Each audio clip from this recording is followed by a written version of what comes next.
The Great Hall of the Galactic Council buzzed with noise. Hundreds of alien species sat in their floating chairs, talking loudly about trade deals and border disputes. At the back of the room, Ambassador Hyan Wu sat quietly. His dark suit looked plain next to the colorful robes and strange armor of the other delegates.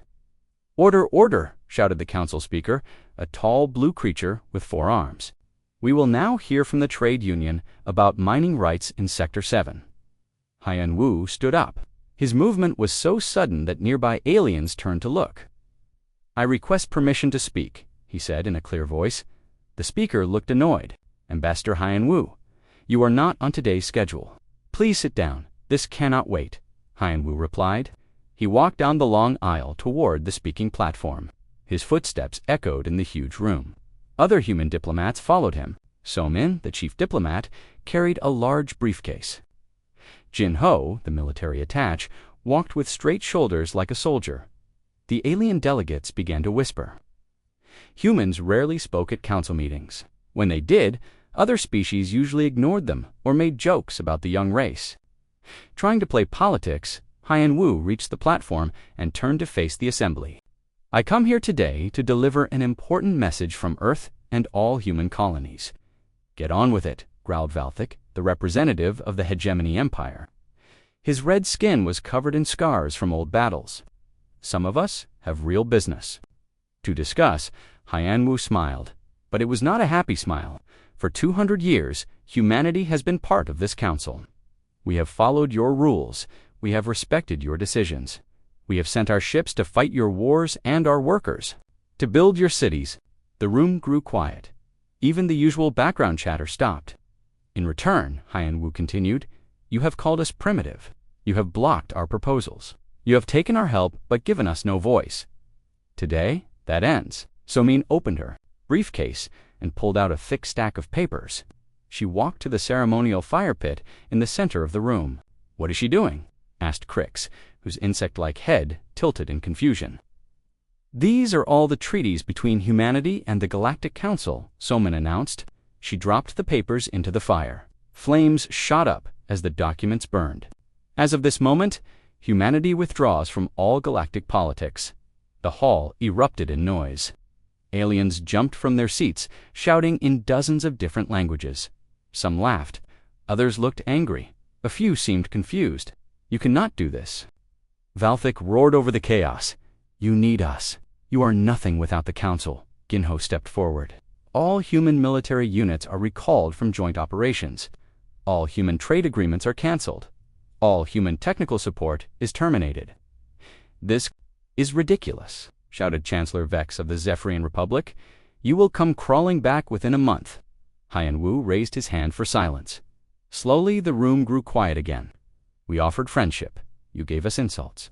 We offered knowledge. You called it worthless. We offered protection. You called us warmongers. Very well. From now on, humanity will keep its friendship, knowledge, and protection to itself." He turned and walked toward the exit. The other humans followed. As they reached the door, Hyan Wu stopped and looked back one last time. "Good luck," he said. Then they were gone. The alien delegates sat in stunned silence for several minutes. Finally, Valthic began to laugh. "Good riddance. Who needs those violent apes anyway?" Soon, other aliens joined the laughter. "Maybe now we can have some peace," said Crix. "Humans always wanted to fight someone." "Their technology was not that special," added Vex. "We can replace them easily." But in the back of the room, an old turtle-like alien named Counselor Vec sat quietly. He had been on the council for over 300 years. He remembered the galaxy before humans arrived. It had been a darker, more dangerous place, I fear. "We have made a terrible mistake," he whispered to his aide. But his voice was lost in the celebration. Within hours, news of humanity's withdrawal spread across the galaxy. On human colonies and stations, evacuation ships arrived quickly. Human workers left their jobs without explanation. Human soldiers abandoned their posts. Human scientists packed up their research and disappeared. The galaxy's communication networks buzzed with messages. Some aliens were happy. "Finally, we are free of human interference," they said. Others were worried. "What happens to the defense grid?" they asked. Who will maintain the trade routes? But most aliens were confident. They had built a great civilization long before humans came along. They could certainly manage without them now. On Earth, President Jinnah addressed the human assembly. "We gave them our best," she said sadly. "We tried to be good partners, but they never saw us as equals. They saw us as useful tools. Well, tools can be put away when they are no longer needed." The assembly voted unanimously to approve the Great Withdrawal. Massive shield generators activated around every human world. Energy barriers cut off human space from the rest of the galaxy. No messages could get through. No ships could pass. In the depths of space, Admiral Sung Ho looked at his fleet of warships. For decades, they had protected alien worlds from pirates and invaders. Now they were coming home. "Sir," said his second-in-command, "the Devourer Fleet Monitoring Station is asking for orders. Should we keep watching for their return?" Sung Ho was quiet for a long moment. The Devourer Fleet was an ancient threat that had destroyed civilizations millions of years ago. Humans had been tracking them for 50 years, making sure they stayed in deep hibernation. "Shut it down," he said finally. "It is not our problem anymore." As the human fleets disappeared behind their barriers, the galaxy celebrated its freedom. The celebration would not last long. 6 months had passed since the Council's great insult. The Nexus Station, once the symbol of their power, now served a very different purpose. Where Council members once sat in judgment, human doctors treated refugees from across the galaxy. President In Ho Yoon stood in the former Council chamber. The massive throne where Zephan had ruled was gone, replaced by a circular table where representatives from dozens of species sat as equals. "Friends," President Yoon began, "we gather today not as conquerors and conquered, but as partners in a new beginning." The transformation had been remarkable. The Council's empire was gone, but the galaxy had not fallen into chaos. Instead, something better had taken its place. Ambassador Daeho, the same man who had been mocked in this very chamber, now served. As the mediator between former enemies, he looked at the Vorthok representative, who sat with his head bowed in shame. Commander Raxith Daeho said gently, "Your people have suffered under the old system too. You were forced to be warriors when you could have been builders." The former Vorthok military leader looked up. His scales had lost their black color, fading to a peaceful gray. We did not know there was another way." "There is always another way," Daeho replied. "Your people are skilled engineers. Help us build something better than what came before." The ethereal representative, once proud and arrogant, now sparkled with curiosity rather than contempt. "Human logic is interesting, chaotic, but effective." Dr. Haewon Lim smiled. "We prefer to call it creative. Your perfect information. Systems work much better when they include human intuition." The Hive Queen's voice had changed too. Where once it had buzzed with mechanical obedience, now it carried individual thought. "My people are learning to think for themselves. It is difficult, but rewarding." "Change is never easy," President Yoon acknowledged. "But it is necessary for growth." The ceremony continued, with each species presenting their contribution to the new alliance. The aquatic depths dwellers offered to share their underwater cities. The synthetics presented plans for new technologies that would benefit everyone. But it was the former Council species that made the biggest impression. The Vorthok offered their military expertise, not for conquest, but for protection. The Ethereals shared their information networks, not for control, but for education. The Hive creatures provided their organizational skills, not for oppression, but for cooperation. Commander Yan Su-hong oversaw the integration of all these forces into the new Alliance Defense Force. Ships that had once been used to oppress now protected trade routes and responded to natural disasters. "It is amazing," she told Admiral Lee, "how much more effective our forces are when everyone believes in the mission."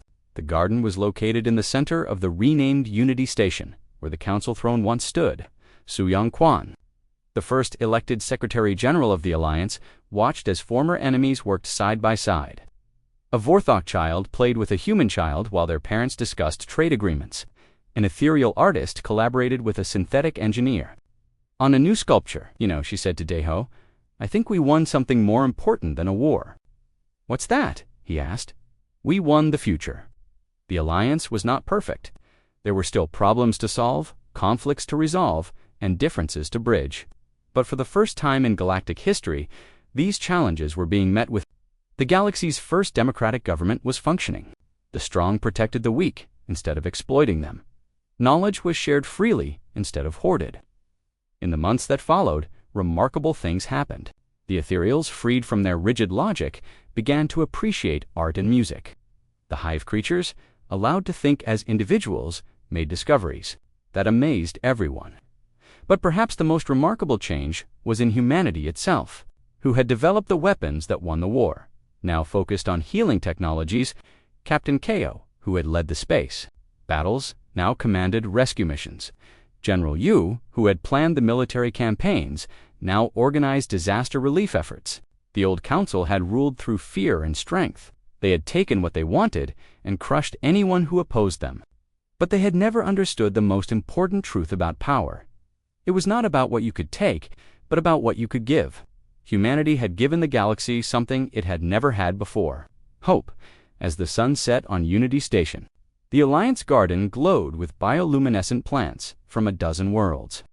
Deho stood in the garden, remembering the day he had been humiliated in the council chamber. The aliens had called humanity weak, pathetic, unworthy of respect. They had been wrong about everything. Humanity's strength had never been in their weapons or their tactics. The galaxy had mocked humanity for being too weak to join the old order. But humanity had never wanted to join that order. They had wanted to replace it with something infinitely better, and they had succeeded. The new dawn was breaking across the galaxy, and for the first time in 10,000 years, it was a dawn of hope instead of fear. The council had fallen. The alliance had risen. But through the courage to build something better for everyone, the galaxy would never be the same. And that was exactly what humanity had always intended. The end. 6 months had passed since humanity's dramatic exit from galactic politics. The initial celebration among alien species had faded into routine. Life went on, trade continued. Politics resumed their normal course, but small problems began to appear. Captain Drak of the Zephyrian Guard stood on the bridge of his patrol ship, staring at the scanner display with growing frustration. 3 merchant vessels had been attacked by pirates in the past week. In the old days, human patrol fleets would have responded within hours. Now, his single ship was trying to cover an area that once required 50 vessels. "Sir, we have another distress call," reported his communications officer. Cargo ship Silverwind is under attack near the Kepler station." Drak rubbed his tired eyes. "How long to reach them?" "For hours at maximum speed. The Star Hunter is escorting a diplomatic convoy. All other ships are in dock for repairs." Drak cursed under his breath. Before the human withdrawal, Admiral Taman had commanded over 200 ships in this region alone. His mixed fleet of human and alien vessels had kept the space lanes safe for decades. Now Taman and all his human crews were gone, leaving behind a skeleton force that could not protect even the main trade routes. On the industrial world of Corvin Prime, Engineer Yunsu would have been checking the antimatter containment systems for the 3rd time today. The slightest error could result in explosions. That would level entire cities. But Yunsu was gone, along with every other human engineer. In their place, Corvin technicians tried their best to understand the complex systems. "The pressure readings are wrong again," said Technician Grex, his 6 eyes scanning the control panels nervously. "The humans made these systems too complicated." Supervisor Chief Nal tried to look confident. Before Nal could respond, alarms began blaring throughout the facility. Red lights flashed as emergency systems activated. On the main display, warnings appeared in multiple languages. "Containment Breach Facility 7. Evacuate the area." Shouted, "Send emergency teams to Facility 7. That anyone could operate them." They were wrong. Similar scenes played out across the galaxy. On Research Station Omega-3, Dr. Yunji had been working on a cure for the Red Plague. Her research was nearly complete when the withdrawal order came. She packed up her equipment, destroyed her notes, and left. The alien scientists who remained could not continue her work. They did not understand her methods. Within weeks, a new outbreak of Red Plague began spreading through the hegemony colonies in the medical centers. "We need the human cure," he told his staff. "Send a message to human space." The message bounced off the energy barriers around human territory. An automated response came back, "Humanity is no longer participating in galactic affairs. Please direct all inquiries to the Galactic Council." But the Council had no cure for Red Plague. Only humans did. Meanwhile, on the edge of civilized space, something stirred in the darkness. Deep space monitoring stations had detected strange energy signatures moving toward the galaxy. The readings matched old records from the archive department. The Devourer fleet was waking up for 50 years. Human Admiral Sung Ho had maintained a secret watch on these ancient machines. His ships tracked their movements through deep space.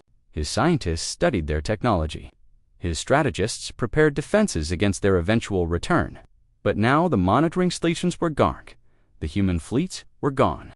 The defense plans were locked away behind energy barriers. Automated systems continued to record the approaching threat, but no one was watching the data. The aliens had their own problems to worry about. On Corvin Prime, another antimatter facility suffered a containment breach. Without human patrols to stop them, they raided shipping routes and attacked colony worlds. Trade began to slow as merchants hired expensive private guards or simply refused to travel dangerous routes. The Galactic Council called emergency sessions, but they could only complain about problems, not solve them. They had no fleets to send. Against the pirates, we simply need time to reorganize our resources. Reports from across hegemony space painted a grim picture. Systems were failing. Order was breaking down. People were dying. For the first time since the human withdrawal, some aliens began to wonder if they had made a mistake. On the trade world of Bazaar Station, the complex supply chains that brought goods from across the galaxy were collapsing. Ships could not find safe passage. Factories could not get raw materials. Customers could not afford to buy.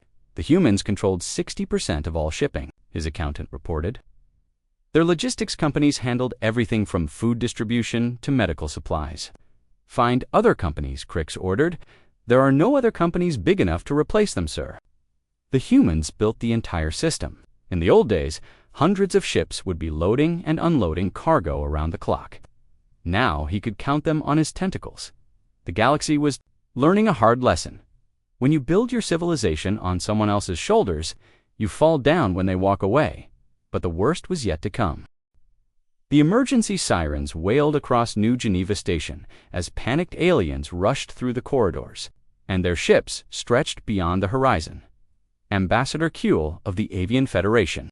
Each Devourer ship was the size of a small moon, covered in weapon ports that glowed with malevolent energy.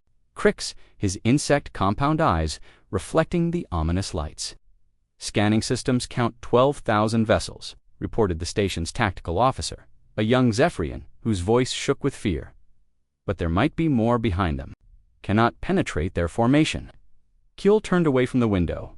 As the senior diplomat present, he had to take charge. "Send immediate warnings to all worlds in sectors 1 through 5. Begin evacuation procedures for border colonies." "Sir," the communications officer called out, "we are receiving a transmission." From the lead Devourer ship, the main screen flickered to life, showing a mechanical face that looked like a skull made of black metal. Red lights glowed in its eye sockets. When it spoke, its voice was like grinding gears. "We have returned to harvest what has grown in our absence. Resistance is futile. Surrender your worlds, and your deaths will be swift." The transmission cut off, leaving the chamber in terrified silence. General Thok, who had arrived on the fastest ship he could find, stepped forward. His proud Kethran armor looked shabby compared to the gleaming technology they had just witnessed. "Do we know about these ... Devourers?" he asked. Kyul pulled up ancient records on his tablet. They destroyed the predecessor civilization and consumed entire star systems before vanishing into deep space. The archive suggests they follow some kind of cycle. They attack, consume, then hibernate until the galaxy rebuilds. "And now it is our turn," muttered Crix. On the border world of Kelvin, the first attack had already begun. Cruisers and a dozen escort ships tried to fight back. Captain Nex watched in horror as his weapons bounced harmlessly off the Devourer shields. Return fire from a single enemy vessel cut his flagship in half. Within an hour, Kelvin's defenses were destroyed and the planet began to die. Across the galaxy, similar scenes played out. Technology was beyond anything the current galactic civilizations could match. Weapons that could crack planets, shields that deflected the strongest attacks, ships that repaired themselves even as they fought in the Galactic Council chambers. Chaos ruled. Representatives screamed at each other in dozens of languages, each blaming the others for the crisis. "Where are our fleets?" demanded Chancellor Vex. "We have perhaps 300 operational warships in the entire galaxy. The Devourers have 12,000. What about the defense satellites? The orbital fortresses? Without proper maintenance, only a quarter are still functional." Councillor Valthik stood up slowly. The proud hegemony leader looked like he had aged 10 years in the past week. "There is only one option left." The chamber fell silent. After 2 years of pride and stubbornness, they were finally ready to admit the truth. "How?" asked Foreign Minister Pill. "Then we go in person," Valthik replied. "Take the fastest ship we have, fly to the human border, broadcast our message until they listen." His small courier ship, Swiftwing, was one of the few vessels still capable of long-range travel. He loaded it with every diplomatic protocol he could find and set course for human space. The journey took 3 days through sectors that ships. Several times, Kuhl's sensors detected Devourer scouts in the distance, but they ignored his small vessel. Finally, the barrier was beautiful and terrible, sheets of blue and gold light that sparkled like aurora. No sensors could penetrate it. No weapons could damage it.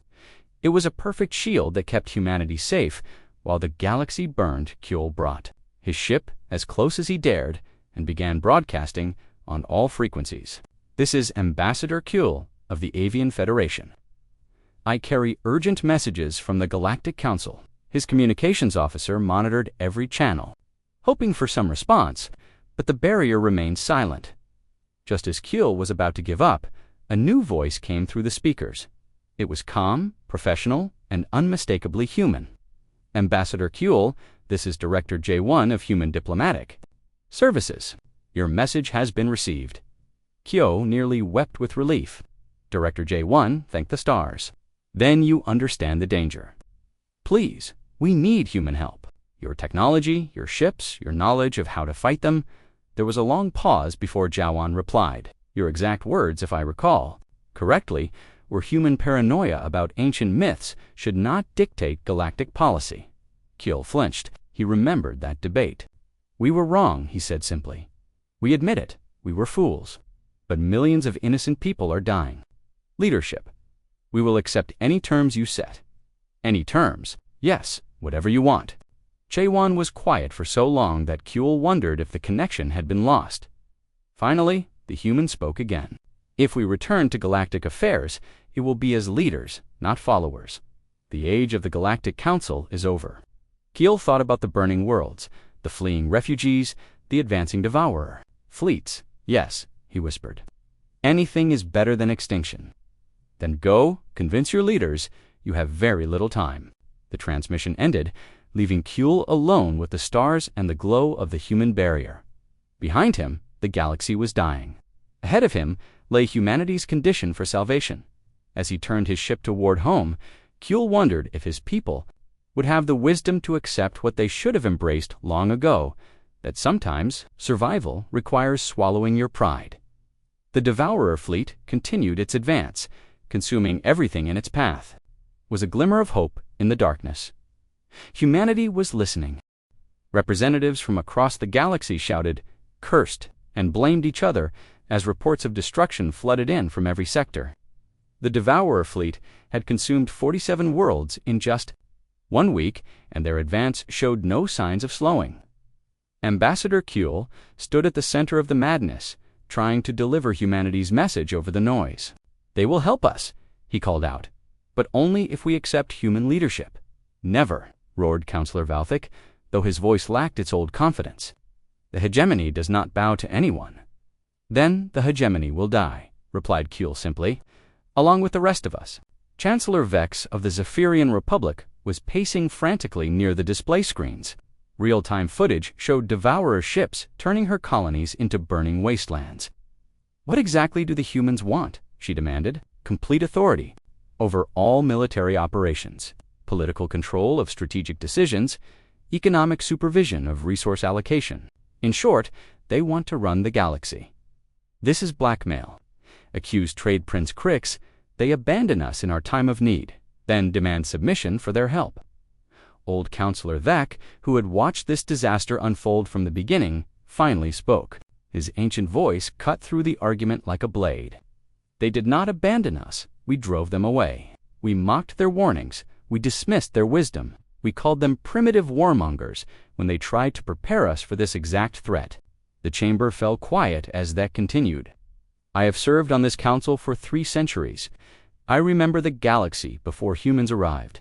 It was darker, more violent, less prosperous. Humans brought order, progress, and protection. In return, we gave them contempt. On the main screen, emergency reports continued to stream in. 8 billion aliens dead in a matter of hours. The Devourers are using some kind of advanced draining technology, reported the Tactical Analysis Team. They extract not just resources, but knowledge. Every world they consume makes them stronger and smarter. General Thok studied the fleet movement patterns with growing despair. We need human help now, or there will be nothing left to save. Foreign Minister Pill had been quiet during most of the debate, but now she stood up. I have been reviewing archived footage from the last council session before the human withdrawal. I want everyone to see something. The main screen switched to security recordings from 2 years ago. The chamber watched as Ambassador Haiyan Wu tried to present evidence about the Devourer threat. They saw him warning about ancient machines. In deep space, they watched the council laugh and dismiss his concerns. Then came the most damning moment, Valthic himself standing at this very podium, saying, "Humans see enemies everywhere because they are enemies to themselves. We do not need their paranoid fantasies disrupting galactic peace." The current Valthic stared at his younger self with horror. We did not know. You did not want to know, that corrected gently. The evidence was there. Human deep space. Monitoring had tracked Devourer movements for 50 years. Their scientists had studied the ancient records. Their military had prepared defense strategies. All of it dismissed as human aggression and primitive thinking. More reports arrived from the front lines. The fortress world of Titan's Gate, considered impregnable, had fallen in 6 hours. Its orbital defenses, built partly with human technology. Commander Rex, the last surviving defender, sent a final transmission before his ship was destroyed. Their shields adapt to our weapons. Our guns cannot penetrate. Our tactics are useless. Only human technology ever hurt them in the simulations. We needed human knowledge. All along, double quotes, the transmission cut to static. Chancellor Vex finally broke. Tears streamed down her scaled face as she watched her empire dissolve. "How many have to die for our pride?" she whispered. "Send the message. Tell the humans we accept their terms." "Wait," interrupted Crix. "What guarantees do we have? How do we know they will not simply enslave us?" It showed Commander Hajin briefing the Council about Devourer capabilities 3 years ago, according to our analysis. The human officer had said, "The Devourer fleet represents an extinctional-level threat to all organic life in this galaxy. Preparation must begin immediately. We recommend joint research programs, unified military command, and coordinated defense strategies." The recording showed the Council's response: boredom, dismissal, and eventually a vote to table the discussion. "Indefinitely, the humans knew," whispered Vex. "They tried to save us years ago, and we called them warmongers for it," added Beck, sadly. The debate was interrupted by emergency alarms. On the screens, a new horror appeared, a Devourer harvest. Ship larger than anything seen before, approaching the heavily populated world of New Geneva. Beams of energy reached down from orbit, and entire cities began to dissolve. Not destroyed, dissolved, as if reality itself was being sucked away. The planet's population of 12 billion beings simply vanished, consumed by technology beyond their understanding. "That was our 3rd largest population center," reported the statistics officer in a numb voice. "Total casualties today, 19 billion dead." The numbers were too large to comprehend. Entire civilizations were being erased from existence. Finally, Valthic stood up. The proud hegemony leader looked broken, aged beyond his years. "I call for a formal vote. all in favor of accepting human terms for assistance. Hands, tentacles, claws, and wings rose across the chamber. The vote was unanimous. "Send the message," Valthik ordered quietly. Tell them we surrender." But even as the transmission was sent toward human space, more bad news arrived. Thousands more vessels emerging from deep space. "The main fleet," gasped the sensor operator. "That was just the advance guard.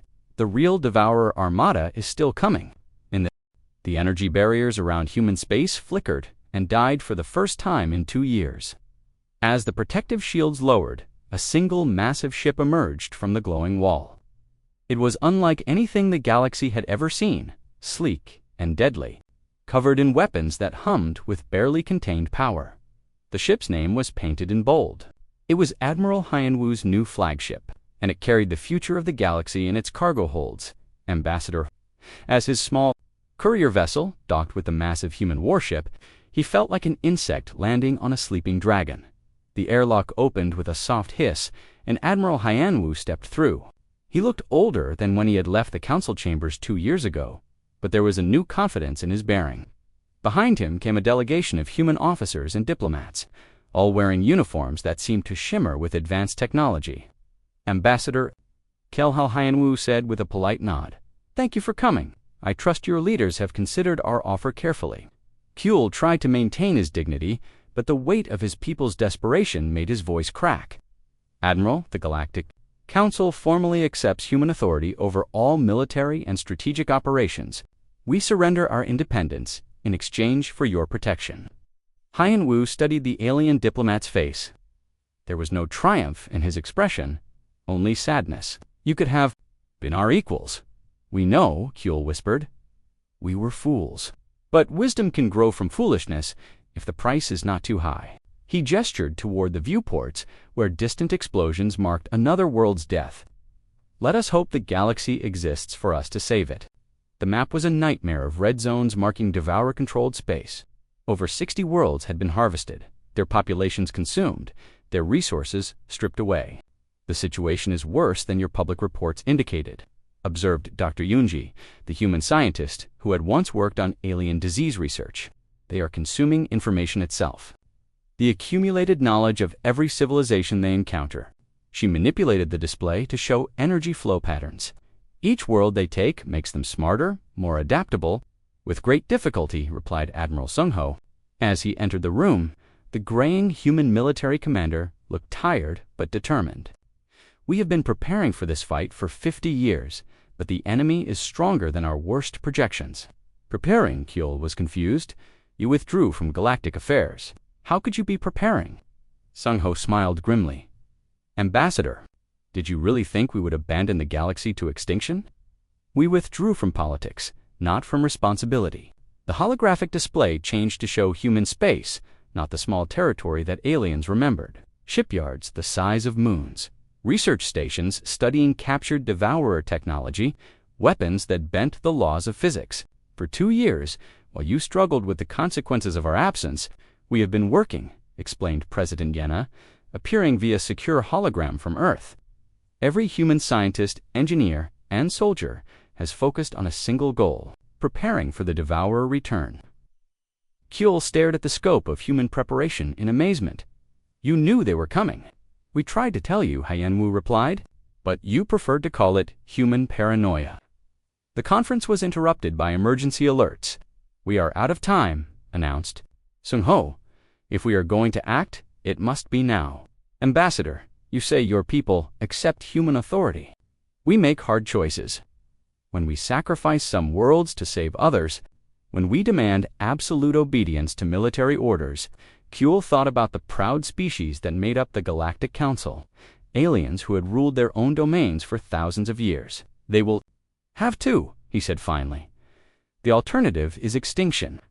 "Then let us begin." Over the next 6 hours, the most dramatic transformation in galactic history unfolded. Human fleets emerged from hidden bases throughout the galaxy. Ships that had been thought lost or destroyed revealed themselves as part of a vast deception. Admiral Minchin's reserve forces turned out to be the largest military armada ever assembled, But the humans did not simply replace the failing alien defenses. Ships were retrofitted with human technology. Alien crews were retrained using human tactics. Alien worlds were reorganized according to human strategic doctrine. The first test came at the Battle of Kepler Station. Admiral Sunho. Around him, human and alien ships fought side by side against a Devourer harvest fleet. But this time, the outcome was different. Human weapons penetrated Devourer shields. Human tactics anticipated Devourer movements. Human technology disrupted Devourer communications. Their shields are adapting, reported Captain Wu Jin from the weapons control station. But our quantum disruptors are cycling faster than their adaptation rate. Alien squadrons follow human attack patterns, ordered Sunho. Do not deviate from the plan. A third of its vessels dot the victory spread hope throughout the galaxy, but it came with a price. Human commanders now gave orders to alien crews. Human strategies superseded alien traditions. Human efficiency replaced alien independence. Some species chafed under the new hierarchy. The proud Kethran warriors complained about taking orders. From young humans, the merchant princes protested human control of trade routes. The academic councils resented human oversight of research projects, but the complaints died quickly when the results became clear. Under human leadership, the galactic defense was working. Worlds that would have been lost were saved. Populations that would have been harvested were protected. The final confrontation came at the densely populated core region, where trillions of beings lived on thousands of worlds. Admiral Hyanwu commanded the defense from Peacekeeper, now equipped with the most advanced human technology. Around him, a mixed fleet of 5,000 ships prepared for what everyone knew would be the decisive battle. Today, we fight not as separate species, but as one galaxy. Follow human tactical doctrine, trust human strategy, and we will send these ancient destroyers back to the void where they belong. The battle lasted 18 hours. Human capital ships exchanged fire with Devourer dreadnoughts, while alien fighters swarmed through the chaos. Advanced human weapons carved through enemy formations, while alien crews provided the numbers needed to match the Devourer fleet. In the end, discovered the shutdown codes hidden in the ancient machines. Engineer Bioram modified human transmitters to broadcast the kill signals. The political transformation was complete. The old Galactic Council was dissolved, replaced by the Human Protectorate. President Yina became the first galactic administrator, with absolute authority over military and strategic affairs. Ambassador Somin, now serving as Minister of Alien Affairs, addressed the new assembly. We did not seek dominion over you. We sought partnership, but partnership requires trust, respect, and wisdom. The alien representatives sat quietly, their pride finally broken by the reality of their dependence. They were alive, their worlds were safe, and their civilizations would continue, but as subjects, not rulers. Years later, historians would debate whether humanity's rise to galactic leadership was justice or tragedy. The humans had saved the galaxy, but at the cost of alien independence. They had brought order, but through imposed authority rather than willing cooperation. Ambassador Kiel often reflected on those final days of the old council. We had our chance, he would tell visitors to the Memorial Museum. We could have been their partners. Instead, we became their responsibility. In the end, the galaxy was stronger, safer, and more prosperous than ever before. Trade flowed efficiently. Through human-managed networks, peace was maintained by human-led fleets.